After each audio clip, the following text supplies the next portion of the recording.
سينيور كارلو سكابي فيا بالفافوري. للاسف يا انشيلوتي انت خدت اغبى قرار في حياتك، ان انت تكمل بعد اللي عملته في مدريد السنه اللي فاتت. وصلت لاحسن حاجه في كل حاجه، خدت بطوله اوروبا. ايه اللي مخليك مكمل؟ كان لازم تمشي، كان لازم ده التوقيت اللي خلاص تخلع فيه يا معلم.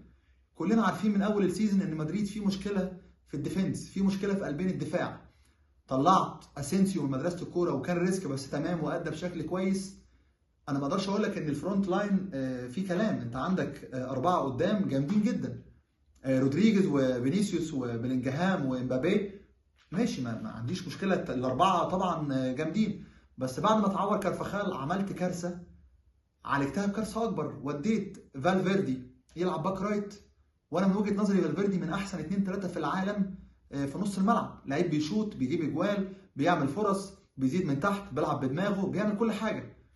فانت المسانده الهجوميه عندك من نص الملعب بقت يعني شبه معدومه، فبقى بيضطر بيلينجهام ينزل علشان يستلم، ففقدناه قدام. وانا فاهم كويس قوي ان مودريتش بقى عنده 40 سنه، وطبعا كتر خيره. انا ما اعرفش بالمناسبه انتوا بتعاملوه ازاي. عبد الله هنا الناس شايلاه فوق راسها، يعني كتر خيرك يا عبد الله ان انت معانا، وكتر خيرك ان انت لسه عايش. فانا ما اعرفش انت مودريتش اكيد بتقول له كتر خيرك يمكن بالاسباني، فاحنا بس مش واصلنا. لكن للاسف يا انشيلوتي انت الفتره اللي جايه هتوحشنا. تشاو كارلو.